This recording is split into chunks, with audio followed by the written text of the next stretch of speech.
What's up, YouTube? Obtuse Angle here. This is San Diego Comic Con exclusive Rambo. Along with Ashley Williams from the Evil Dead series, Rambo is like one of my favorite characters from the 80s. Some people might like the Terminator from T2, Remo Williams. I love Rambo.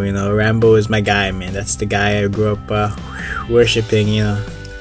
Love Rambo. Anyway, this is the SDC exclusive. Now, before I get into that figure, 1 second. Some people like seeing the box. I particularly don't really give a damn about. Like, what I usually do, like, if it's really nice boxes, I'll take out the bubble insert, and I'll try to pose the figure and keep it in there and like pose it inside the packaging itself. So it usually works out really well. With some figures like the video game inspired Godzilla, it just doesn't work out. Anyway, let's read the bio together. When the army can't, Rambo can. Rambo, which is trademarked, is America's ultimate weapon, unequaled in courage, unfailing in patriotism. I got a tism myself. He is a man who knows no defeat. His strength and skill allow him to accomplish dangerous missions that no ordinary man would attempt. Martial arts, weapons, explosives. Rambo is a master of all. He fights for America, but most of all, for justice. Rambo leads a select force of trained experts who risk their lives for freedom's cause. With Rambo, they fight an age-old battle against evil. But evil wears many faces, and none is more sinister than the face of Savage. The worldwide terrorist group is led by scheming General Warhawk, a man motivated by greed and the thirst for power. As he lays his plans for world dominance, only one man stands in his way: Rambo. Yeah, so what the heck the Force of Freedom pack is? What the hell, this is the name of it. Force of Freedom. Yeah, right there. Force of Freedom. I guess I don't remember if this was Rambo 2 or Rambo 3 or just something to meet up for Ken or Lion or something along those lines. I have no idea, man. Anyway, guys, this is just their other figures. They've released everything so far. This figure is really nice. This is the video game figure. I haven't reviewed that yet. And this one looks like something that is coming out. It looks like it's from Rambo 3. I could be wrong. Maybe it's Rambo 2. Who knows? But, yeah, it looks good, man. This one's supposed to be John Rambo Bow Attack. What the heck that is. Maybe it's the exact same thing as this one. Except, it's not the SDCC exclusive. Whatever. Anyway, so that's that insert there. And this is what he comes with. I don't know if I'll put them all on the package, It'll just be very difficult to not lose the pieces. But as you can see here, he comes with a bow. It's really nice. It has a really nice string. It feels like real string. It sounds like real string, like a guitar string. He has a double of a few different tipped arrows. I don't know what they are. I'm not arrow expert. And he comes with different hands to hold his weapons with. This looks like the knife hand, or maybe this one's a knife hand, whatever. It looks like 2 lefts, 2 rights, plus the 2 he has on right now. And he has this really nice long knife. He comes with his grenade. We've seen these things released before. And this, I don't know, AK-47, I'm not sure the machine gun, I'm not sure the name of it. And that's really accessories. Now, what I will say, it does come with nice accessories, but the price, man, this thing cost me $30. I don't understand why it cost $30. It's not any more accessorized than the previous figures. I don't get it, I just don't get it. Even at Comic Con, I think they're really expensive. I was going to state that it's maybe Toys R Us jack the price up, not NECA. But I think that's not true in this case. Like, I remember for the X-Men Legends figures that came out in like 2014. The original price, what I heard, was supposed to be $60, right? But then when it's first released online, it was like $120 and started fluctuating 130, then settled on 90. So yeah, I don't know. That's why I hate Toys R Us exclusives, man. They're just overpriced nonsense. I just don't understand it. As much as I love Rambo, I don't love that $30 price tag. This is really a usual $19 figure by NECA that some odd reason earned a sticker that claims that it's $30, which is not worth it in my opinion. But hey, to each their own. If you want the exclusive, you pay it. Like I wanted exclusive, so I paid it. Anyway, now I can't remember if they reused the head sculpt. I would say no. It looks like a unique head sculpt to me because it looks really good. You know, the first Rambo that released, the first blow one, looks really terrible. This one, I thought was similar to it. It doesn't even, it has a snarl, but it's like a straight snarl. The original one had like a twisted snarl. That's just so difficult for me to get to, so I can't really do a comparison. But you guys can compare if you guys want, you know. Anyway, it looks really nice. Some of them had really bad paint jobs. I know it's like there was a lot of splotchiness everywhere. This one I found was the best one they had possibly available of my section. I had like 4 or 5 to choose from. I got it from Toys R Us, by the way. They're all found at Toys R Us. Anyway, so it looks really nice there. And the hair, I like this. It's like, it's a soft rubber, you know. So it's very pliable. So you can bend his neck back and it doesn't mess with articulation, you know. Like I've seen certain companies, Hasbro for example, right now.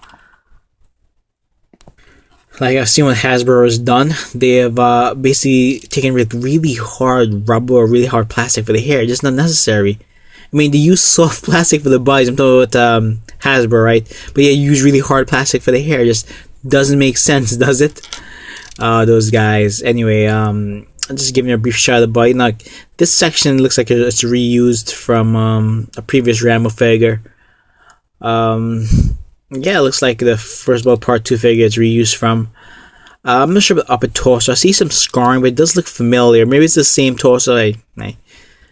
But anyway, let's just get to the figure right now. If you guys can see, there's some really nice scarring there. Yeah, the camera's picking up nicely. There it is, right there and there. Excellent job. Anyway, one issue I have before I just do a full review. I find these hands, both of them, pop up really easy. Like, damn. Usually there's a bit of a struggle. It's like, it's really terrible because if sometimes when you try to get as much articulation as you want, so you try to bend the wrist off, and it just comes out. Both sides, man. So I don't think it's a mistake. I don't think it's just my figure. I think the figures in general, the Comic-Con exclusive, I think that's just, I don't know. I thought that was a very bad decision by NECA. It looks like they probably made the peg too small. Obviously, they made the hole too big. I always blame the hole being too big. Anyway, let's just get right to the figure, right? So, like I said, these are his 2 extra hands. It's like a gun-holding hand, and like all these hands can basically be used for the same thing. You know, NECA wasn't the need to include these hands since the most of them could do the same thing. But anyway, it's nice that they did. So let's get to articulation. It does look up okay. Like that's pretty good. You know, that's pretty damn good for just a straight border, and that's pretty good. And it looks down exceptional. So you see how much movement that has in the head. I love this little band, by the way. I love that. You know, the hair doesn't really have that much detail. It's sculpted really nicely, but it just looks like one straight color. Maybe there's some like gray in there or some different colors. Like there might be some different colors in there. Maybe a light brown looks like a slight, maybe a slight dark brown with black. So that looks nice. The shoulders are a bit funny. It doesn't give enough articulation, I feel. Like it goes out that far, so you really can't get to 180. Also heat up the plastic, but I think that's about it because it's really like hitting the sculpt here. So I don't think if I heat up, it'll go up or out any farther. So it doesn't go like 180 degrees. I would say maybe 90, 100, maybe more than 100, man. I don't know, whatever. It bends enough, you know. It's good enough. Anyway, the arm does bend 90 degrees. Right, that's 90 degrees. It has that arm rotation. The upper arm does rotate also, if you're wondering. Like I said, the wrist goes around and it goes in and out. Any direction you want, the wrist goes. But like I said, if we do it too far, it just pops right out. Look at that, no effort there. So that's a bit of a worrying thing to me.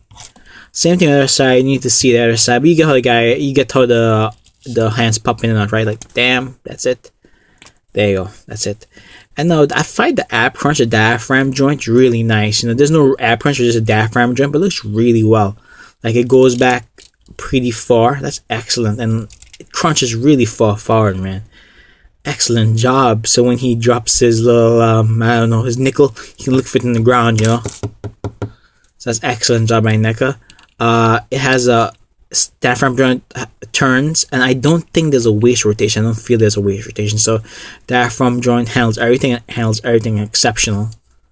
You know, you can see it there. Now you can't see it on camera, but there's definitely a ball joint in there for those who wonder what figures look like. There's a ball joint that goes there, allows it to articulate the upper torso. That's fine. No waist joint, like I said. The legs to go out pretty decently, and it goes forward really far. You know, just hits the rubber pants there. Goes back really far. Excellent job. Knee rotates. Has a single joint. I wish it was double joint, but you know, protects the scalp really nice. Boots turn there. Ankle turns also, and it looks like there's a nice ankle pivot. Gets you what you need from a boot, you know. Gets you what you need. So all in all, excellent job. Do I recommend it? Yes. Do I recommend for $30? No, man. Your money can be spent wisely in other Rambo figures. There it goes. Like I said, this hand pops out. I would rate this figure at 8, you know, maybe even a 7.5. While there's nothing wrong with it, I would say specifically, it's just that, you know, it doesn't give you that value for the buck, you know. But this is a knife holder, by the way. The knife goes in there. So yeah, it doesn't give you guys the bang for the buck that you normally associate with NECA. And it's just overpriced. I don't know why it's overpriced. I just can't figure it out. It has normal accessories, nothing mind-blowing, you know. I guess because it's a Toys R Us exclusive and a Comic-Con exclusive, that gives it a $10 extra price tag. Hey, go figure, guys. So, I mean, I do recommend the figure. And don't think like an 8 is a bad score. It's a great score. It's just I'm taking into account the price, you know. The price is atrocious, guys. Alright, anyway, it includes some great weapons, a couple arrows. You know, the weapons include a bow and the gun and his signature knife and the grenade. So you really get 4 weapons, 2 arrows. You get, in total, 6 hands. 3 pairs of hands, okay? So that's my review. Hope you guys enjoy it. You know, do get it if you guys get a chance. I have a feeling like figures like this, because it has an exclusive on it, San Diego and Toys R Us, it'll sure up in price. For those who collect it for price, it'll go up in price. Alright, guys, that's it. Take care. Peace. I'm out. I'll put some pics at the end so you guys get a good idea what things look like in his hand. Alright, guys, take care. Bye.